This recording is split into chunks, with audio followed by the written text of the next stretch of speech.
Le monument aux pigeons se refait une beauté et ce ne sera pas le seul à se faire pouponner. 8 monuments en rapport avec la Première Guerre mondiale vont passer entre les mains d'une restauratrice, car ces édifices en voient de toutes les couleurs. Tags, actes de vandalisme et dégradation.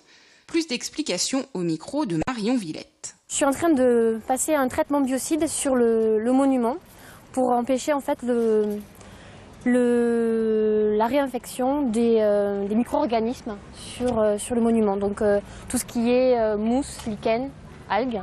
Donc c'est un produit qui limite le retour de ces micro-organismes. Il a été abîmé, vandalisé par des gens qui ont cassé la tête du serpent en 2 fragments. Donc la tête était déjà fragilisée puisqu'elle avait déjà été vandalisée, donc cassée.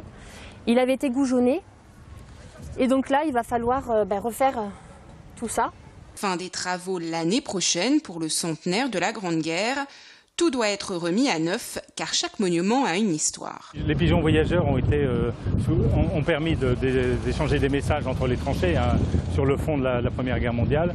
On a une région au Nord-Pas-de-Calais où les colombophiles étaient très importants et donc c'est la région de France, la seule région, et Lille, la seule ville de France où il y a ce monument aux pigeons voyageurs qui a été érigé. Donc il y en a un autre à Bruxelles de la même importance et quelques autres petits en Belgique, mais en France c'est le seul.